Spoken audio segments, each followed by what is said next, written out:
Well, for a little more on this, we're now joined by Vuyo Zungula, who's the president of the African Transformation Movement, the ATM. Thanks very much indeed for joining us. Welcome to the program. I guess you weren't satisfied with the president's response today.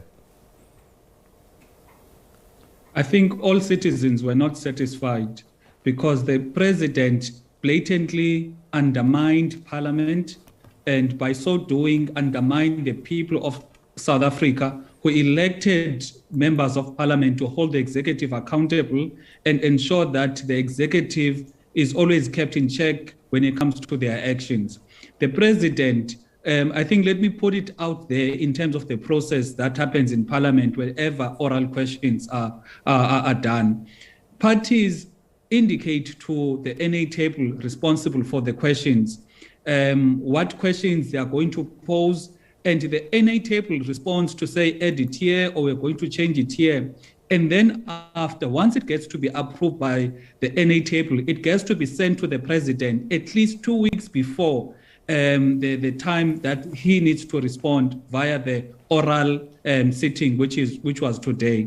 Now, for him to come, having 2 weeks looked at the questions, also after Parliament has satisfied itself that it is a question that there's no legal reason or constitutional reasons that actually prohibit the president from answering. He then comes and he says he's not going to answer based on the legal advice that he has gotten. So we're dealing with a person that is blatantly undermining the Parliament, undermining the institutions in our country, undermining the people of our country. Remember, Peter, there was an issue with the public protector where he requested an extension of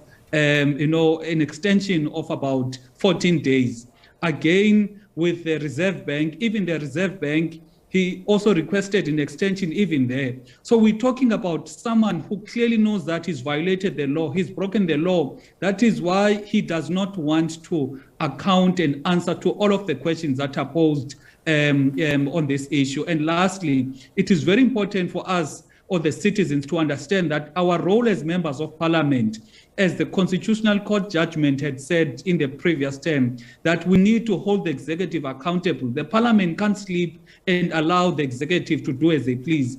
Therefore, for the president to actually undermine us as members of Parliament, we're not taking it lightly at all. Is it more a question of timing rather than outright refusal? Because he says, I will account.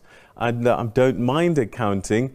I just want the law enforcement agencies to be given the time to do what they need to do.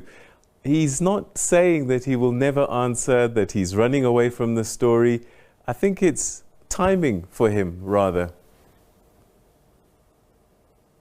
Look, Peter, it's very ironic that he suddenly has faith in the law enforcement agencies, because in 2020 February, when there was theft in that farm, he never formally and legally involved the law enforcement agencies. So his sudden Damascus moment where he suddenly believes in the law enforcement agencies, it is suspect, it is not genuine, he's trying to run away from it. Rule 89 of Parliament only states that issues that are before the courts are issues that are sub judice and therefore cannot be spoken out in Parliament. As we speak here now, there is no legal impediment that prohibits the president from answering the questions. Now, he can't be saying it is a matter of time because he's had 2 years and some months from February 2020. And secondly, he spoke in the ANC conference where he spoke about the one that was in Limpopo. Clearly, he respects the ANC people, so he can speak to them and let them know what he thinks about the matter. But the people of South Africa elect via the Parliament that has been elected by the people of South Africa, he refuses to account to them. Therefore, we're dealing with someone that is undermining us. So it is not a matter of time, because you need to account. If it was a matter of time and it was a matter of him actually cooperating with all law enforcement agencies, he would have cooperated with Parliament with the process of Parliament, which is today's question and answer, he would have complied or cooperated with the public protector. The same thing with the Reserve Bank. He has not done to all of those institutions. Therefore, we're dealing with someone who is being evasive and is avoiding accountability at all means. What about the argument that he's put forward that he's getting advice from his legal team not to say anything at this time? He is a president, but he's also a citizen, and citizens have the right to not say anything on the advice of their legal representatives. We see that all the time. Well, that advice clearly shows that, you know, if you did not commit a crime, then obviously you'll always be advised to keep quiet. In fact, if you committed a crime, you'll always be advised to keep quiet, because the more you speak, the more you expose yourself. So that is a given. In fact, by him not answering, he's confirming that indeed he's broken the laws of our country.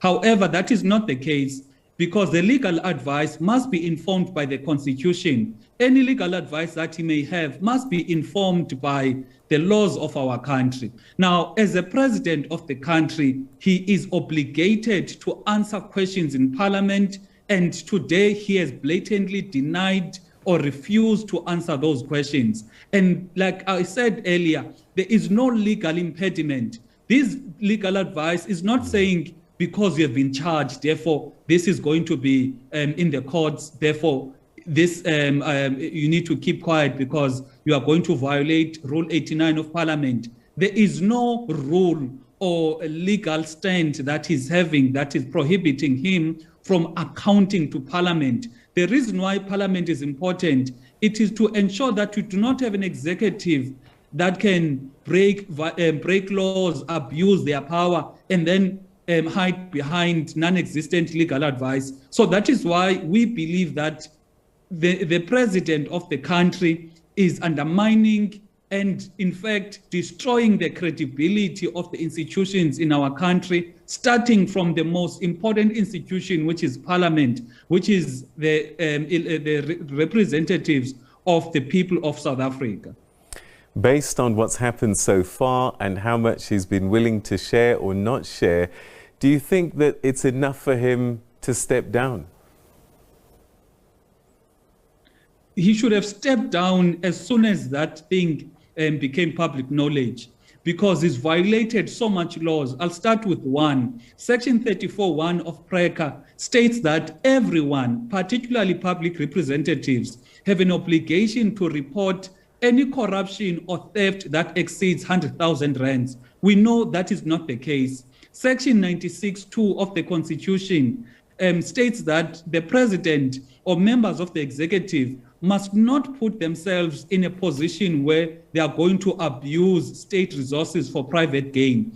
Here in Phala Phala, you've got a private matter, which is theft on his farm. He instructs someone who is employed by the state to guard him as a person, because the head of the protection unit does not have the mandate to do criminal investigation. He only has a mandate to protect him as a president. Therefore, there's an abuse of power when you utilize someone who is employed to protect the president to criminally investigate, particularly because this matter was not reported to the police, and there is no existing case number. As we speak now, there is no case number. Therefore, in order to safeguard the reputation of our country, the integrity of our country, he should have resigned to allow an independent investigation whereby all law enforcement agencies will not fear to investigate a sitting president. And also, if he's a man of his word, you'll remember that in January 2021, after the ANC celebrations, he said if he's embroiled in a scandal, he will step aside and resign. He is embroiled now in a scandal and is not resigning. Clearly, we're dealing with someone who abused state power, and he's continually abusing state power, including the process of today, in order to avoid accountability. All right. I know that as opposition parties, you'd agreed to find a way to force his hand and hold him accountable. How far have you progressed with that initiative? The Section 89 process is but one of those processes. The issue of the motion of no confidence, it is also another process that we are embarking on. However, I think what is critical that we need to take out from today is that South Africa has got a president that undermines the people of South Africa, because the people of South Africa are governed through parliament that regulates how the executive needs to account to the people of South Africa via parliament. Now, to have a president that will come outright and blatantly say he is not going to answer, meaning he undermines the rules of parliament, he undermines the role and the institution of parliament by not accounting to parliament.